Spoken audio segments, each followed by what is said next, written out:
And yet again, we are back. However, this time we have actually, we do have the added benefit of having gotten rid of Archer. So I guess that means that we can at least cross the bridge. So we don't have to worry about that anymore. Okay, as we can see, there's an event with Saber, but I want to see if there's anything important that we can do if we cross the big bridge. Okay, the ghost house. I am going to go to the ghost house this time because I did not go last time. If you remember last time, I went to the church instead. I want to see what's going on here because, as we know, this is where Bizette and Avenger are hanging out. So I kind of want to see if we can actually encounter them. I kind of doubt it, but it's worth checking out. Let's see what's going on over here. Incidentally, I overheard a rumor at a street corner. On the outskirts of Shinto, in the forest beyond the church, there stands a Western-style house, and nobody knows where it came from. The rumor spread with surprising swiftness. It seems there are people who have actually found it too. People sure are curious. The people that started this and the ones that went around every mansion to look for it. One of these curious fellows is right here. Man, don't I have better things to do? No, you don't. Because you need to do this. We need to do this to progress the story. Spooky. Whoa, that didn't take long. The rumored haunted house was quite easy to find. By the way, I never did get to hear what's so haunted about it. I have no business being in a place like this. There's probably nothing inside, and it'd be trespassing to begin with. I guess I should go, I guess I shouldn't go. We should go. If we don't go, then we won't learn anything, and we won't ever get out of this fucking time loop. Well, I did go out of my way to find it. Stop. There's nothing there. Don't do anything pointless. Don't look at anything unnecessary. No, this is wrong. Close, but if you keep looking at a slightly different place. It looks like it's totally abandoned anyway. I don't think I'd get in much trouble for just looking inside. I wonder if we go inside if Avenger just kills us or something. I open the unlocked front door. I walk down the hall, unused for many years. I go up the long staircase. I'm an idiot. No matter what I told myself, I just couldn't stifle my curiosity. And now, here I am.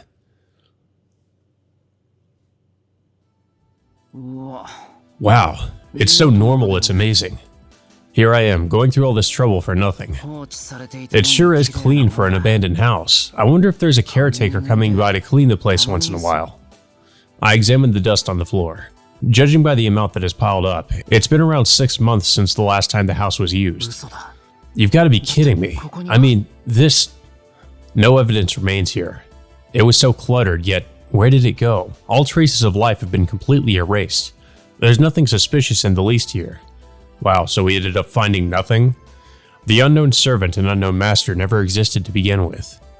That's what I was saying. There's no point in looking here. I feel dizzy. For a moment, I saw an image that wasn't my own reflected in my eyes, but it soon vanished. Huh? What the hell am I thinking? I wasn't really searching for anything in particular after all. The momentary flash of insight faded in an instant. It must have been just an incoherent daydream. I wonder if Avenger has the ability to make Shiro just not see them if they are actually there, and maybe like see something else. Because Ilya was able to do something like that, so I wonder if Avenger could do it too. Given that there's a caretaker, this is unmistakably trespassing. Or given that anybody even lives here, I need to get out of here quickly. There's nothing here anyway. I'll go search someplace else. Wow. Is that it? Really?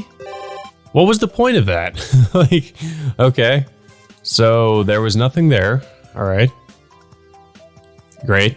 I don't know if that actually progressed anything. Okay, there's something new with Saber, and then there's something new with Ryder in the storage room. And there's something new with Lancer at the harbor. Maybe we should go talk with Lancer, see what he's up to. At the harbor, there's a familiar face. Lancer can be found anywhere, but in the afternoon, this is where he devotes himself to his hobby. Well, what should I ask him about? What he's doing. Oh, that's new? Well, we already know he's fishing. The sky is clear. The autumn mood is covered up by the intense sunlight. The soft ocean breeze gently caresses my face. Only the screeching of seagulls breaks the peaceful silence of the docks. Without argument, this is a perfect location. Fuyuki's Harbor, a refreshing spot for an old man that would like an afternoon stroll, or a sportsman training for a marathon. But the charged atmosphere between these two radically different men may soon turn it into a war zone. Wait a minute. Is Archer fishing too? Oh my god. Wait, there's another? Right behind Lancer. That brown-skinned man enjoying his newfound leisure time, his strong back shining in the sunlight, can only be. That's the 16th amberjack I've caught today. This sure is a great spot. The fishing's so great it's almost funny. By the way, you back there, what's your catch looking like so far? Can it? Why the hell would I talk to an ass like you? Shut up and get lost. Just those 8 mackerel, huh? Guess that's all that antique style of yours is good for. Whoa, here comes the 17th! How many times I gotta tell you to shut up, you goddamn hipster? You're scaring off all the fish with your yodeling. Just call him a hipster? Blaming others for your lack of skill used to be beneath you, Lancer. If the ones near you are getting away, well then why don't you just switch to a rod with a reel? Although I suppose such a modern tool might be too advanced for a Luddite like you. Oh, do excuse me. Here comes the 18th! Yahoo! Cries the man in the red jacket. Did he turn into Mario? Wait a minute, I wonder if that was actually a reference to Mario. That is not something that Archer would say. I need to see this animated right now. Well, this is a sight to see. I never knew that adults reverting to childishness could be so unpleasant to watch. Is this for real? I'm hardly one to talk, but I get the overwhelming urge to just look away. Dressed like a fine fisherman head to toe, with stylish pants and jacket, his distasteful implement is a spare-no-expense 99% carbon fishing rod. The reel he's using is the pinnacle of modern technology, a 16-ball-bearing, no-vibration model with high-speed electric reeling to boot. Must be nice. That's the latest model reel he's using. That reel is the one artifact that allows the man in red to match, if not surpass, Lancer's wild intuition. All you have to do is input the data, and the reel can practically catch the fish by itself. It's also overwhelmingly high-tech. One can hardly tell whether he came here to fish or watch the machine do its job. Everything else he's got with him screams top of the line. It must have cost over 203,000 yen altogether, enough to turn the most die-hard fishing freak green with envy. Incidentally, all of it is bootleg, created through a projection. Isn't Archer cheating by using that? The way things stand, there's no need to wait for sunrise, for our competition is over already. I started with just a light warm-up, but there's no need to even look now. Hey Lancer, you won't mind if I catch all the fish in this harbor, right? Yeah, just go ahead and try. That'll be the last day I call you Archer. Well said, Lancer. To think this would be the battlefield where we sort out who's the top dog. Let us decide, once and for all, which one of us is the king of this harbor. Archer is in high spirits, while Lancer just looks fed up with the whole thing. Told you, didn't I? Say something weird and you'll attract someone even weirder. I leave the harbor as quietly as possible so as not to get between them, praying in my heart that the guy in red won't have cause to change his name from Archer to Angler anytime soon. I don't know. Archer is cheating with using a fishing rod like that. Okay, there's something new that'll happen if we go out for a walk. It's about time something new happens. Go out for a walk with Saber. Oh, I think something new is going to happen because we can cross the bridge. Okay, so we can check the harbor or check the station front. I say we go check the harbor. Nothing abnormal at the harbor. This is Lancer's territory. I doubt that he'd let anything suspicious come anywhere near his lair. Lancer isn't here, huh? And I had this image of him setting up a tent and eating from a camping pot, too. Indeed, he does seem to live as he pleases wherever he goes. From what Taiga says, I believe he is camping on that cape. Oh, over there? Oh, around there. The locals wouldn't go over there when it's not summer break, and I guess it does seem like just the kind of place Lancer would pick as his hideout. At this rate, one of these days there's going to be an urban legend about a bushcraft sage hermit living in a forest on the outskirts of Fuyuki. Nothing wrong on the coastline. Shall we leave the wilderness to Crocodile Dundee and return to civilization ourselves? I'm surprised they actually referenced that. Shiro, you have the wrong impression of Lancer. He does seem that way, but he understands the current era far better than I ever could. The word virile fits him both physically and mentally. Well, I do agree there. In that aspect, even I look up to him. And, on that note, I love the fact that Saber did not object to Crocodile Dundee either. I wonder if that's because she knows what that is or because she doesn't know. Okay, so nothing new at the Emiya residence. There is something something important will happen at the temple. There's something we don't know about at the Tosca residence. It seems like there's a lot of stuff to do. Well, a lot of interesting things to do that that we couldn't do last time. There's something mysterious at the big bridge and 2 mysterious things happening at the Tosca residence. But obviously, we should check out the important thing going on at the temple. There's something important with, is that Sella or Laceret? I think it's the Tsundere maid, or the Soon maid, which I think was Laceret? I don't know. What is Shiro singing? One refreshing morning, I find myself walking leisurely along the mountain trail. With sunlight spilling out through the grove of trees and a slight nip in the mountain air, everything is in magnificent harmony. Truly a perfect day for a peaceful walk through the woods, and 1 or 2 out-of-character songs to be whistled on the way. And then, disrupting the ideal harmony of the scene, I find something strange standing in the middle of the woodland path. Huh? Liz, what is she doing on the mountain? Okay, it's Liz. The road ahead leads to the back of the temple, the high ground looking out over the outskirts of the city. She didn't just come straight from the castle, did she? Hey, good morning, Liz. She must have walked a long way if she just came all the way from the castle, unless she drives or like took a cab or something. Okay, that's not the Tsundere maid. That's the would you call her a kudere? I guess a kudere. I don't know. Good morning, Shiro. She walks up to me leisurely. It may sound rather blunt, but her manners somehow remind me of a baby duckling. Or just a robot. Especially this unconditional emotional attachment I sense from her. Hey, sure is an odd place to meet at. Yeah, for me, first time coming to temple. Come often, Shiro. Well, sort of. I have friends here, so it's nothing to do with the temple. I just drop in for a visit. What about you? You said it's your first time here. Did you need something? No, nothing, but sensed a bad aura around here, kind of. Oh, so kind of like what Ryder was investigating. Kind of. Yes, to punish the evil. Like this. The maid gestures as if strangling a bird. Terrifying. The fact that this maid does not joke around is what's terrifying. Hold on a second. What is that evil thing anyway? I guess she doesn't know. Have a look?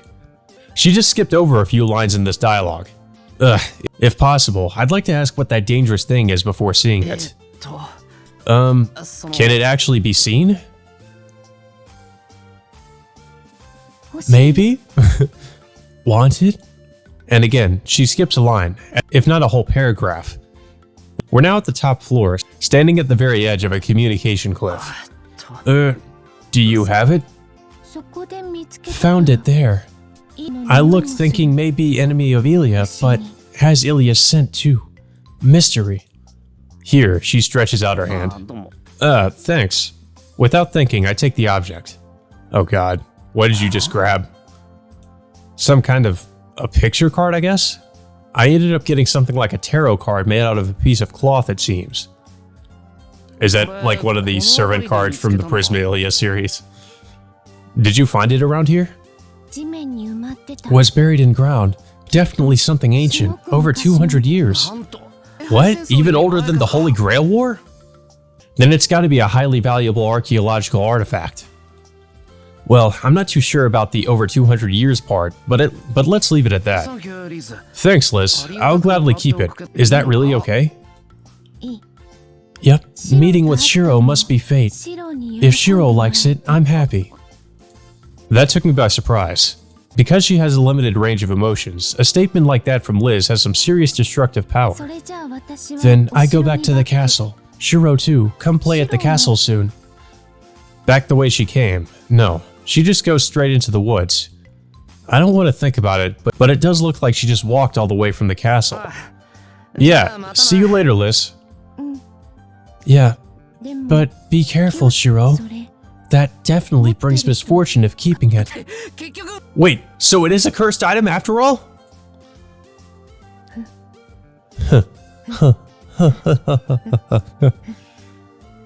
Okay, that's weird. Not a trace of joy in her laugh. She disappears into the woods.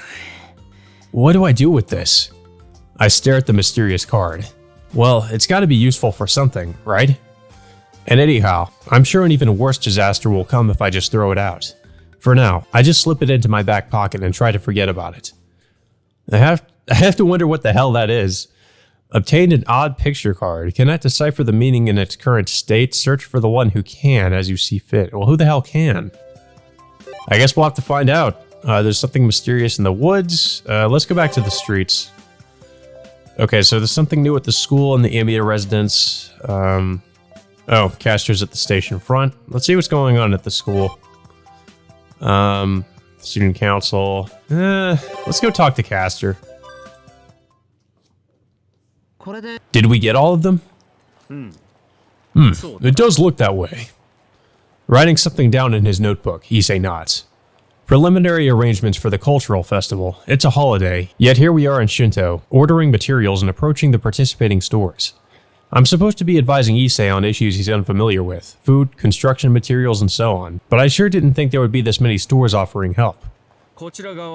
That's because this is a newly developed district. The way I see it, they're using the cultural festival to establish closer ties to the local area, and we are benefiting from it. I see nothing wrong with that. However, but what about the shopping district that used to help us out in the past?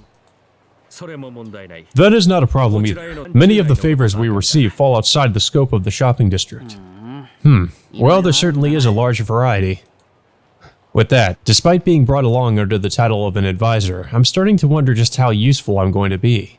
As we are all done and about to go back, we come across someone quite unexpected in front of a menswear shop. Hey, isn't that Castor? Indeed, that is her.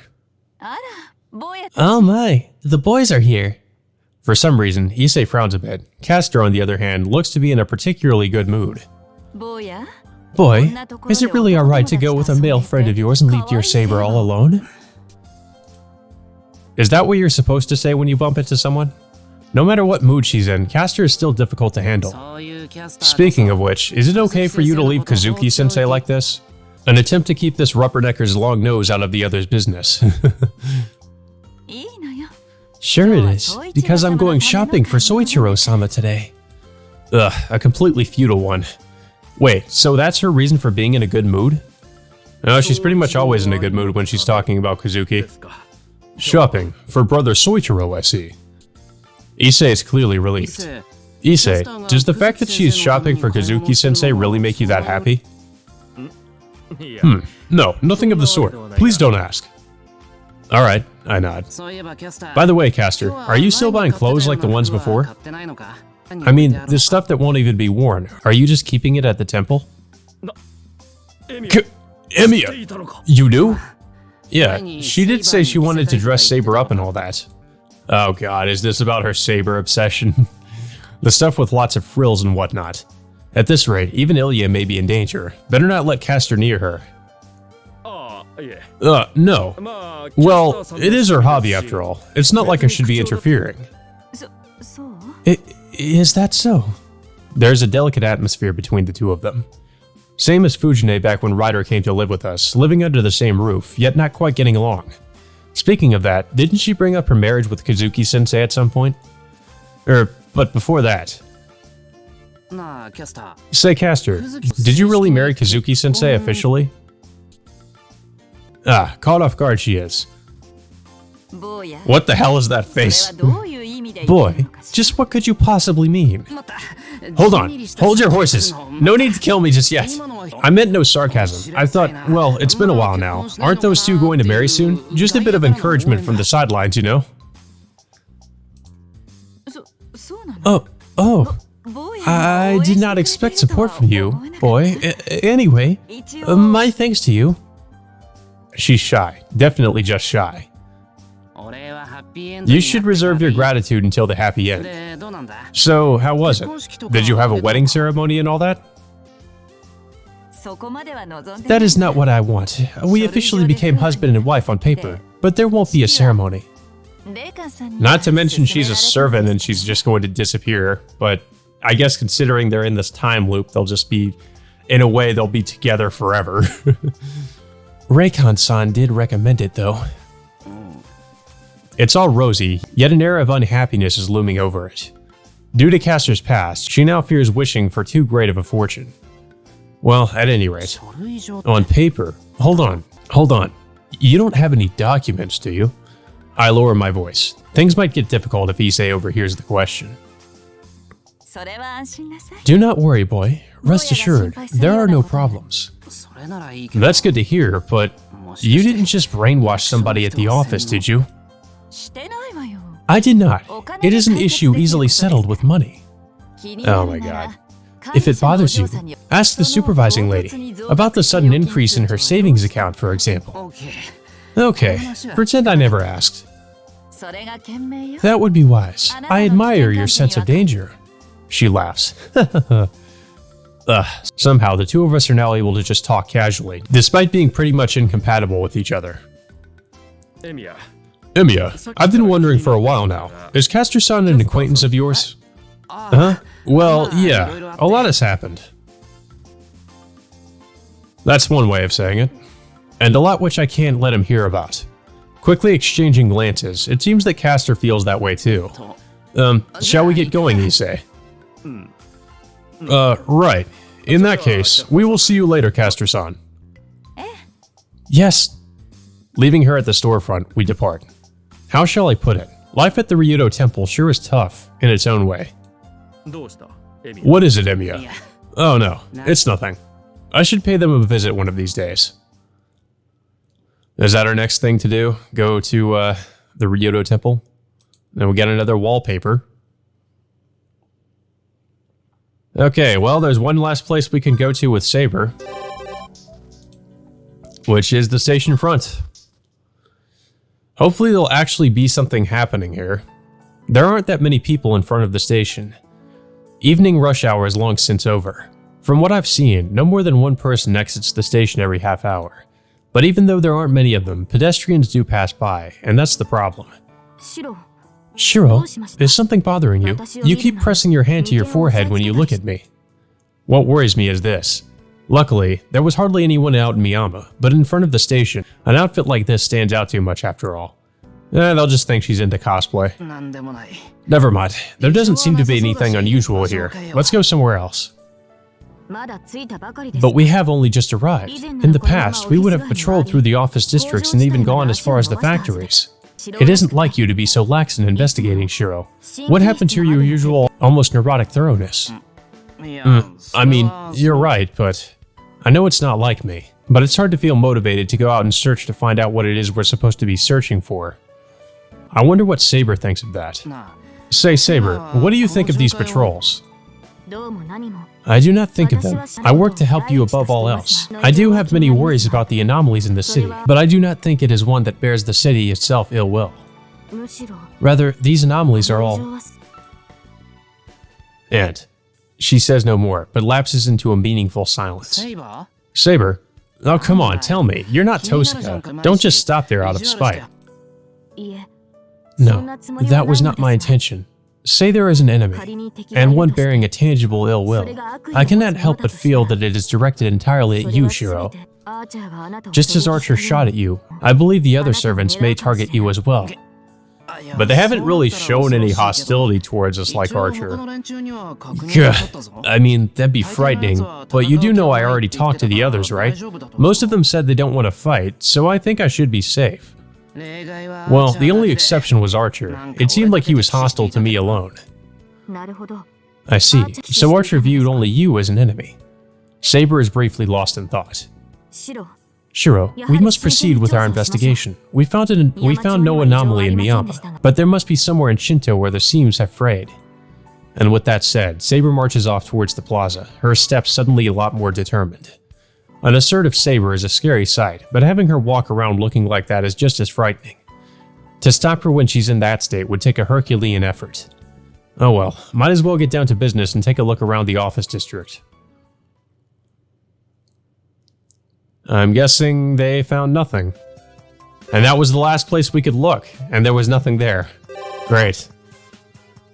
Okay, so there's something new and mysterious at the ghost house. I am more interested in that, to be honest with you. I kind of want to see what's going on here. I finally arrive at the outskirts of Shinto, where a secluded Western-style mansion has been built on top of a prominent hill. I know there's nothing here, yet I have a feeling I should try looking around one more time. I left right away last time. Today, there's no rush. I'm well aware that this is trespassing, but I really want to have a good look inside. The Tosca and Mato mansions are both fine examples of Western-style architecture, but I don't feel particularly fascinated by the buildings themselves. This house, however, I find strangely attractive. Modest in its splendor, the structure just feels aesthetically pleasing. I wouldn't mind even a maintenance job in this building. The mansion is full of light inside. I guess there are quite a lot of windows. It's like being on the peak of a mountain, and on a fair day like this, my vision grows hazy with the blinding white sunlight. And so, immersed in this heaven-like world, I do notice something that wasn't here last time. Someone's there. I feel signs of human presence on the second floor. But what's coming from there isn't just signs of a living being. There's a clear sense of hostility, aimed at the intruder. No, aimed directly at me. Uh-oh. I come up to the second floor. The footsteps are coming closer. A figure slowly appears out of the white haze. Well, if it isn't that stupid face again. Good grief, you sure like to waste my time, Miyashiro. Okay, why is Archer here? Is he staying here too? Hold on, that's my line. I got all tensed up for nothing. Why the heck are you here, Archer? Tosaka's grace ran out and you got kicked out of the house? Impressive. Your perception isn't bad, and not entirely wrong. I need to finish up a job I've been entrusted with, and so I will not be coming back until my master is satisfied. But your guess actually has a basis in reality. I see. Torn apart by an internal conflict, unable to find your place and running away. That's not just someone else's problem, you know. Anxiety over your future causes you to unconsciously bring it up. Man up and choose your target while you still can. Ugh. That's none of your business. Keep your nose out of my private matters. Well, sometimes even I feel uneasy about it. But enough of that. It's certainly true that Archer has been absent from the Tosca residence lately. What Tosca probably entrusted him with, as an observer of Hiyuki, is maintaining public order. So you were hoping to find something here. Otherwise, I doubt you'd come near a place like this. Oh no, I have no interest in this mansion. In fact, I did not even know it existed. I'm just about done, and I saw nothing particularly unusual. I do not intend to waste any more time here. So why did you come then? You must have thought it looked suspicious at least. You yourself are the reason. You came in here a while back. That by itself is plenty of cause for investigation. What's with that? You're saying you just came to see if I was up to anything bad? On what basis? I glare at him. Archer looks down upon me with a doubtful gaze. And you, what brought you here? Didn't I tell you that I never knew about this mansion? Archer never knew about it. I suddenly get a feeling that this fact carries a significant meaning to it, and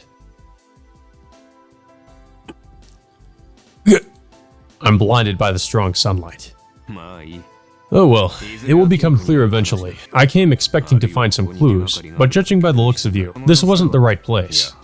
As I thought, it seems I can't gather all the evidence. He's heading for the hallway. Oh right, the owner of this mansion passed away 60 years ago. The name was Edelfelt. It seems they are a well-known Magus lineage from a distant land. Oh wow, the Edelfelts own this mansion? Edelfelt?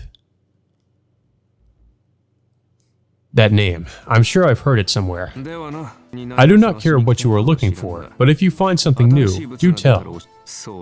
Come to think of it, if you come across a corpse or two, you might even get a detective mystery going.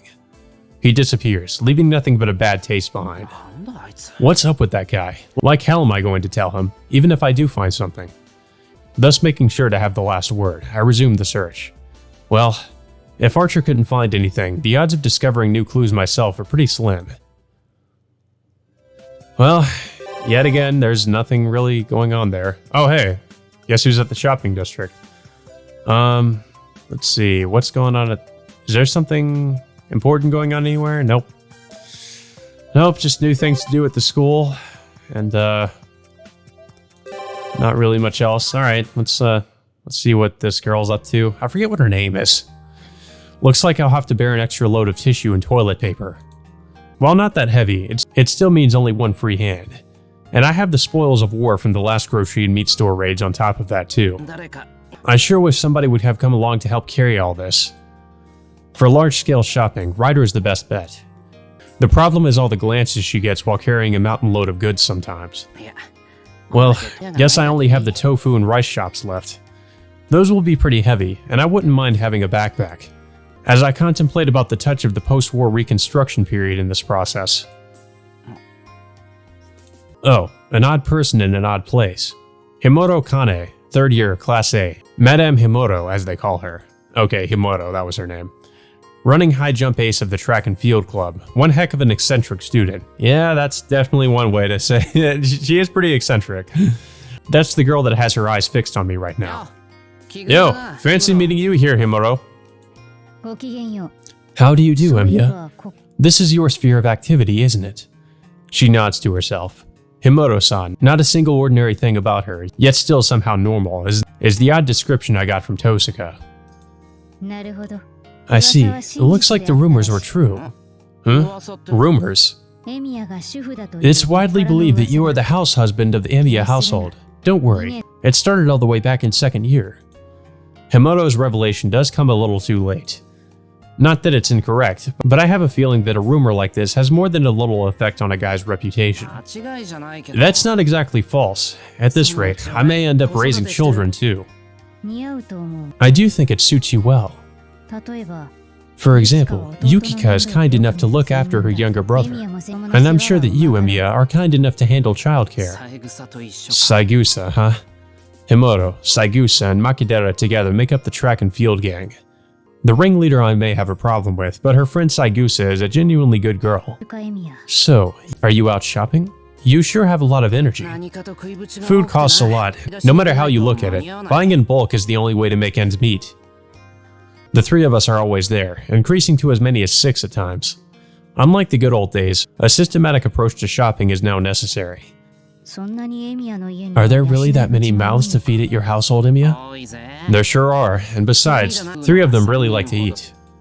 To protect their honor, the culprit's name shall not be revealed. I have a few guesses. I'll ask just in case. How many cups of rice do you cook each time? Let's see, 7 cups. We also need some for the lunch boxes, so 7 is about right. You know, with 6 people, you'll need at least that much. Wait, what's with the pitiful look? Is the Emiya residence a boarding house now? Something like that. Before I knew it, a lot of people settled down with us. And yet you are feeding all of them. It must be tough. It definitely beats cooking just for myself, though. In the past, without Fujine or Kiritsugu around, I used to eat and cook all alone.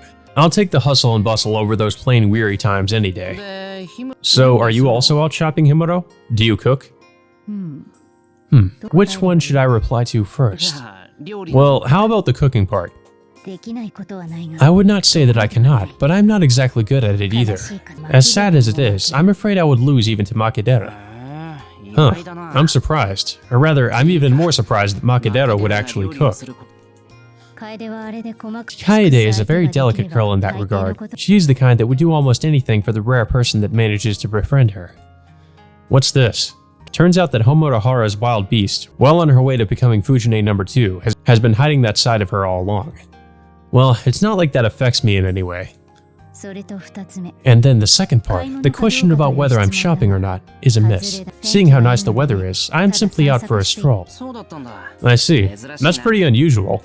The fact that I'm taking a walk, or the fact that you encountered me here? She retorts, not missing a beat. Having a zero seek time to her thoughts is very much Himuro-like. Both of those. Coming across you here and seeing you out because the weather is nice. Neither of those fits the image I had. Indeed, I find it odd to be outside of my apartment without a specific objective in mind myself. I suppose I get in the mood for having no objective as my goal every once in a while. She starts walking nonchalantly. I'm still not done with my shopping, but I end up following her anyway. Is that alright, Emiya? What is? What, you ask? You must still be in the midst of shopping, carrying all these heavy bags. Is it alright for you to be following me, who is just aimlessly wandering about? Is she really concerned, or is it just her way of coldly telling me off? The same kind of coldness, verging on hypocritical courtesy that Tosca used to have. Or not. Himura's curt mannerism may well be her natural personality. I'm almost done, actually. This is a part of road I take on the way back. Then that is fine, but unfortunately this is where we must part. She glances at a swing just ahead of us. No one's using it, just an empty seat swaying in the wind. Perhaps we should go over there, sit down and have a sweet little chat. What? Okay. Stop that. I haven't said anything to justify such an exaggerated reaction, have I? Oh my god, is she actually embarrassed? She says to me in a displeased tone, lowering her voice. Could that have been a Himuro-style joke just now? Sorry, that didn't come out right. Yeah, sweet talk aside, we could at least sit down on a bench. I guess a swing is too romantic indeed. My apologies. I'll take note. She promptly walks away from the swing. Wait a moment. Could it be that what she said just now wasn't actually a joke? Let's change the subject. It is a rather boring topic, and I feel bad for asking, but would you mind hearing me out? Sure, if I can be of any help. I straighten up my back. Having unknowingly made fun of her once already, it's the least I can do. My deepest gratitude for your attention. That said, it's not that big of a deal. The issue is but a whim I got for no particular reason. How shall I put it? I wonder if I really was myself until yesterday. Like that. What? What? What does that even mean? She says something very interesting and very incomprehensible. There were people who doubted this situation, but feeling uncertain about their yesterday's self is something new. Oh? A strange feeling that just can't be seen or put into words, right? A feeling of discomfort. Yes, that's what it is. I do have all my memories until yesterday, but there are subtle differences. However, the foundation being the same, I do not expect it to be a problem. Therefore, it may well be that the one who changed is myself. That's what I thought when I woke up this morning. Wake up to find yourself turning into a bug, is it? Nothing as sensitive as that.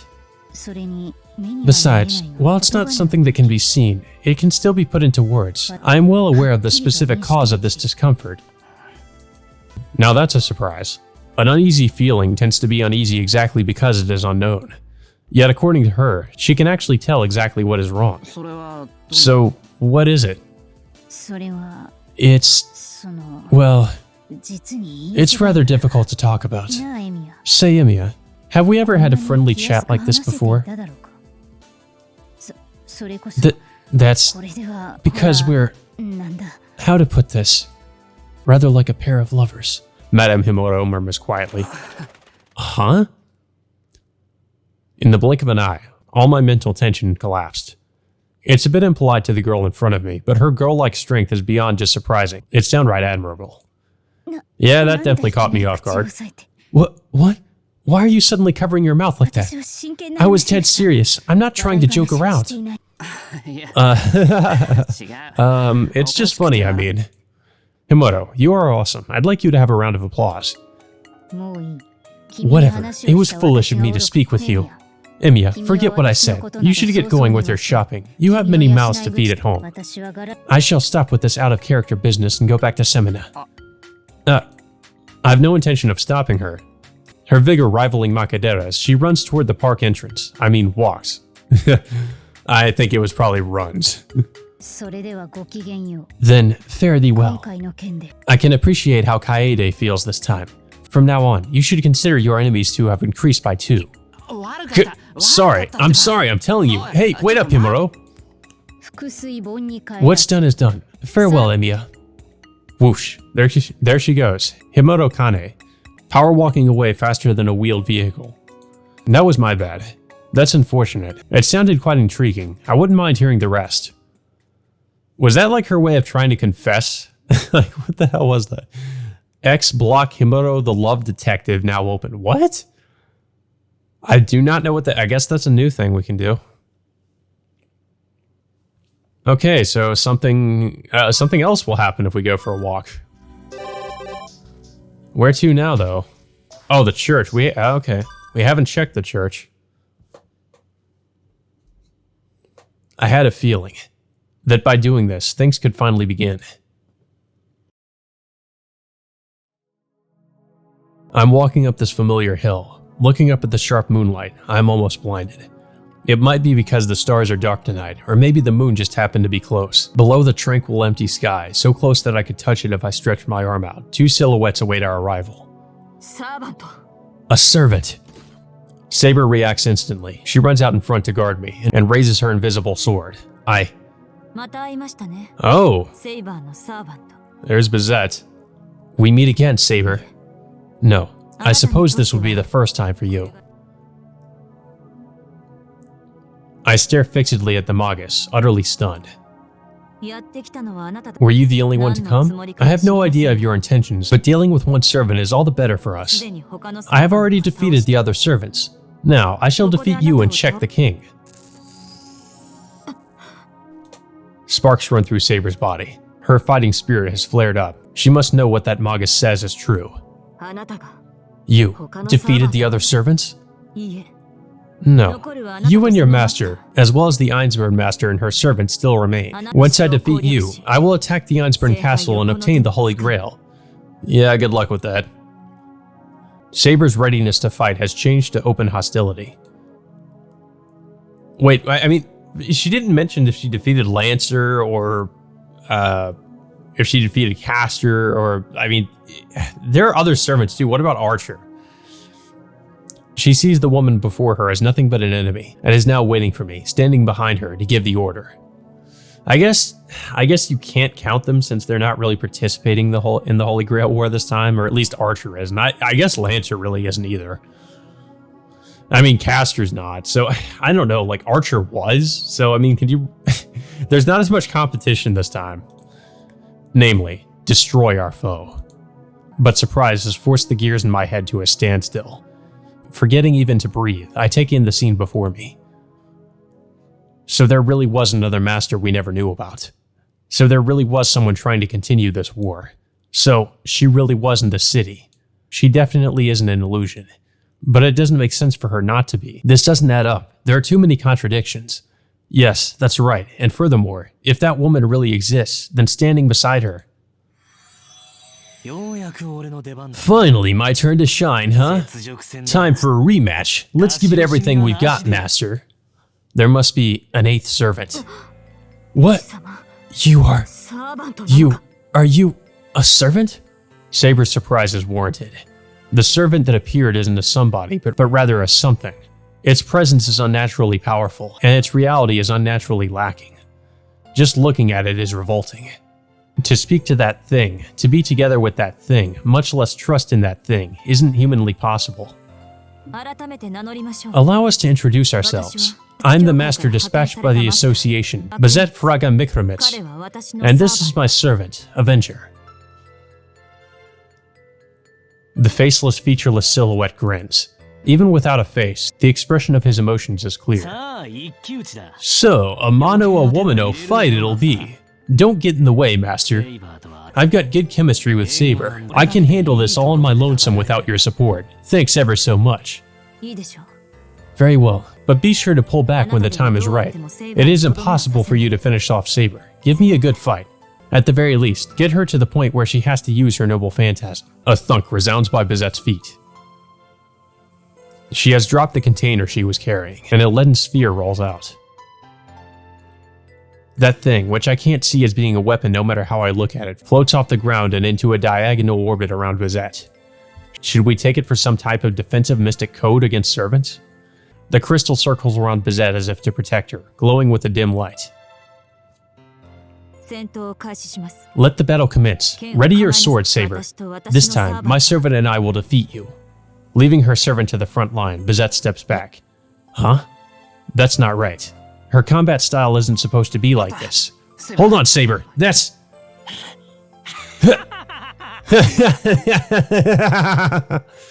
What the fuck just happened? As if to obliterate the sound of my voice. No, to do exactly that, Avenger rends the air with an exaggerated war cry. Holding a pair of brutish swords in a reverse grip, he rushes at us. I'm moving in, Shiro. Stay back. Saber responds to the charge of the silhouette. With no time to stop them, the battle between the two servants begins.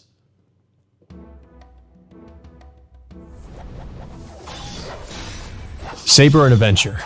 The struggle between the two is more like watching a warrior grapple with a beast than the elegant meeting of blades. The warrior is Saber, the beast is Avenger. A battle without noble phantasms or magic, where pure physical attack and defense will determine the victor. The short swords Avenger holds are closer to fangs than blades. They are a pair, the two weapons so great the variance in their size and shape press in on Saber.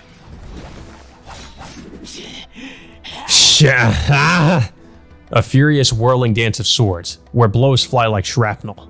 For every strike of Saber's sword, Avenger makes 3 or 4. The beast, unable to match her strength, compensates with its speed. A uniquely bizarre and haunting scene. Avenger's speed is far from slow. His footwork is dizzyingly nimble and quick as he unceasingly swings the pair of fangs he wields. As though delirious from fever, he fights, his only purpose to attack. He's more than fast enough for her already. But then comes the next attack, and the next after it, and I see Avenger raise that speed.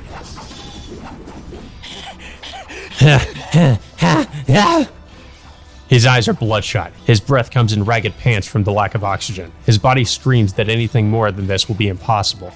And yet Avenger ignores it all completely and immerses himself in the battle. Stronger. If she blocks this attack, he has to hit her even stronger. Faster. If she can throw that strike aside, he has to do it faster. His body is without limits. No, it's just that he doesn't care about the limits. He is a beast, stricken with a madness that drives him not to heed the exhaustion searing his brain. Nani? What? I rub my eyes. That's this servant's style, huh? Murderous rage seethes from him like vapor, turning his physical outline vague. His distorted and inflamed desire to kill becomes a mirage that envelops his entire body.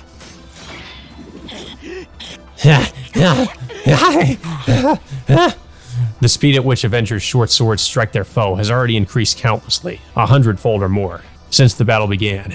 A ceaseless torrent of swords rains upon his foe, however. Saber's blade deflected them, each and every one. Ordinarily, no human can stand up to a huge carnivore, but in this case, the tables have been turned. The human, Saber, is the one with the overwhelming advantage. No matter how fast Avenger goes, his swords won't reach Saber in the end. From the start, the gap between their raw abilities was too wide. To Avenger, Saber is as impregnable as a man-made fortress. Even with the excessive speed he waged his life for, Avenger doesn't stand a chance against Saber.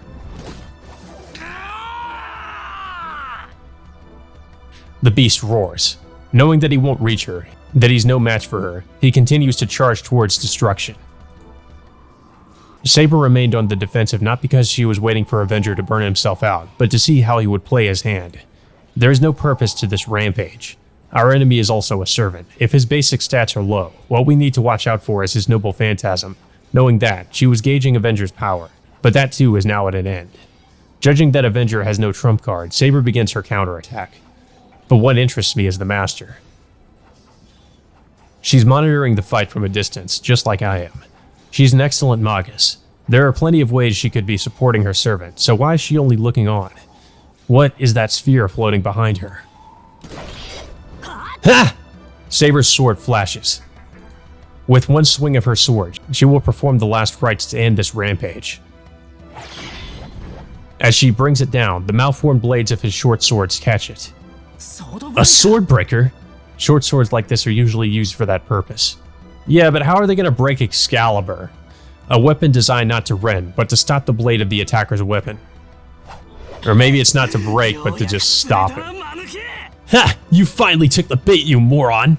He laughs derisively at the game that has just entered his trap. Avenger, whose left dagger halted Saber's sword, rings its mate up from the right to cut Saber.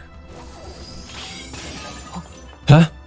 The fangs are pulverized, shattering without a trace, the left-hand sword that held hers, and the right-hand one aiming to slash at her armor. Saber obliterated them both in the blink of an eye. Saber's sword descends. What the hell kind of bullshit magic burst was that, you bitch? He jumps back, shrieking in anger, but all too late.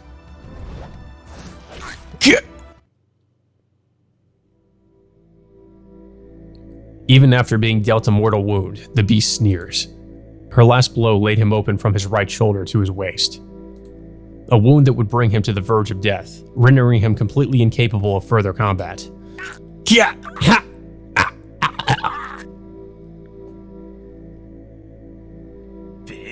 Very good.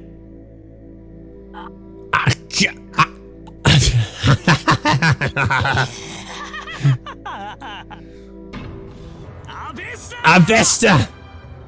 And activating his noble phantasm. What the fuck is that? As she cuts down Avenger, Saber crumples to the ground, like mirrors facing one another. Saber, without a single visible wound, clutches desperately at her torso just like the fatally wounded Avenger. This is a curse, a primal curse of shared pain. Saber struggles to stay on her feet. Just what I'd expect from a prim and proper little heroic spirit like you. Not too slow on the uptake, are you? As you've surely deduced by now, this here is the most simple curse in the whole wide world. All it does is take the wound you gave the other guy and throw it right back at you. I call it Verga Vesta, a shitty third-rate noble phantasm that can't do anything until I eat damage. Avesta? Using the Book of Zoroaster as a noble phantasm? Oh no, just a worthless copy, ma'am. It's not near as great as one of those damage-multiplying scriptures, but I have to admit that it has its advantages. Get what I'm saying, Saber? That wound's written on your soul. Your standard also proper healing won't do a thing to it. Until my wound heals, your pain isn't going anywhere. The silhouette snickers. Bearing his fatal wound, the servant, his life reduced to the span of a few minutes more, moves away from us. Then again, thanks to you, I've only got a few more minutes left, tops. On the other hand, you're not going to bite the dust from the likes of this. You'll be A-okay, as long as you don't move until after I die. But... Bazette, who's been watching the whole time, makes her move. With the spare efficiency in her movement, she slips both her hands into leather gloves. You don't exactly have the time to stand around catching flies, either. If I were you, Saber, I wouldn't hold back. My master's not the forgiving type where her job is concerned, even towards little kids. So once you're dead, the kid over there is next. You get me? Strength returns to Saber's body. It might have been Avenger's taunting that did it, or maybe it was because she noticed me trying to run towards her. Do not underestimate me. Do you really believe a wound like this would be enough to stop me, Avenger? Saber's sword reveals itself. Her enemies number only 2. The distance between them is sufficient. From this position, the church will also be mowed down along with them, but she has already confirmed that no people are inside. Sure, I request permission to use my noble phantasm. Please hurry, the enemy master is making her move. The sphere floating behind Bazette is being charged with electricity. I don't know what she's trying to do, but that Magus looks like she's going to attack Saber from over there. But with that? That's like using a pebble to attack a tidal wave. Saber, it's up to you. Just try to limit the output as much as you can. I would just tell her to go to go all in, honestly. The activation itself happened in an instant. She has to hold back the output as well, but the deployment of the Noble Phantasm doesn't even take a second. Once activated, its speed and power are unrivaled by any other. In a contrast to pure power between Noble Phantasms, only Ea, the Sword of Rupture held by the King of Heroes, can match Saber's Holy Blade. Having been struck directly by that sword, no human magic, whatever the kind, can hope to match it. X? The golden sword she raises above her head, in the face of its radiance. Ataraxia. That which comes later cuts first? The magus let out a breath against her right fist, as if whispering to it. Caliber! A sword of light that bisects and vaporizes all it touches. And after its head start, though it obviously came later.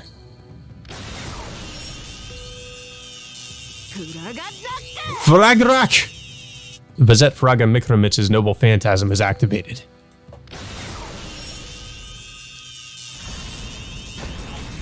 Okay, what?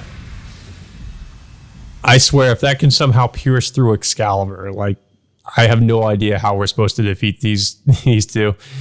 The clank of falling iron rings out. Saber is still standing, but the landscape around her, which should have been reduced to embers, is still standing as well. Saber, her sword still held as though she just brought it down in a strike, glares savagely at her distant enemy. No promised victory meets her eyes. She stares up in blank amazement at the dark expanse of the empty sky. A single hole has been opened in her armor, with all energy focused into it, the smallest possible fatal wound. A wound no greater in diameter than a pebble, like a cigarette burn on a reel of film. That was the wound that killed Saber. Wow. It burns. My gaze returns to the enemy master.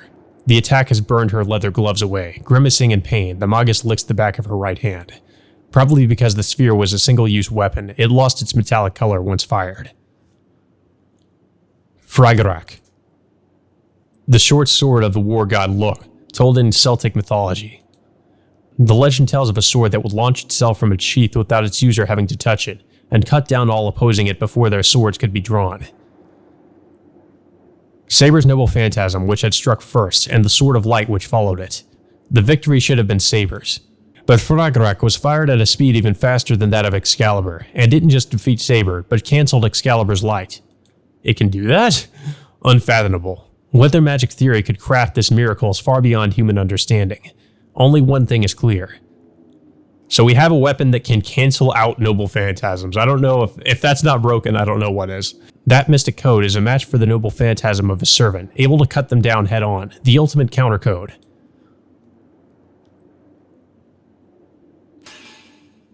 Oof. Oh no, oh shit. Without a single word, no, with only a single wound, no more than a pinprick, Saber's body disappears. The magus is walking over to me. I am too filled with regret over the loss of Saber to move. The enemy is right in front of me. Hoping to at least land one final blow on her before I die, I ball my hand into a fist and... Is he really gonna punch her in the face? Huh? The female magus strides right past, as if she has no interest in the likes of me. What? I turned instinctively. And there. Howdy, you loser. The black servant is standing. Oh! The first slash rips me open at the shoulder. Then the blade swings back to its original position, severing my neck with it. The sound of something rolling on the ground enters my ears. Oh god, I'm guessing his head was cut off. The earth's surface nears me, rolling and rolling and rolling, over and over again. Pick a different partner and try again. Is that even possible? Well, I guess it is. We could pick whatever servant to come with. We could get Ryder to come with us. But I don't know if she would be any different. Next time, try to get someone that knows this lady's trump card a little better. Lancer. Lancer would know. We need to go get Lancer. He would know about that.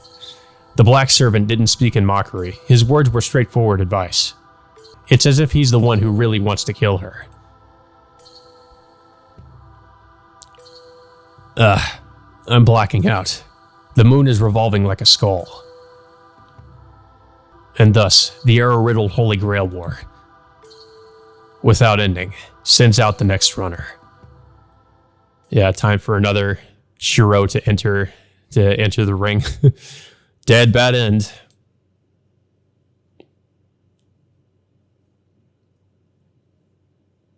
Second act starts. Without knowing what's going on, you can't defeat the enemy. Arriving at the first incident, meet the girl that will be your guide. Is that Karen?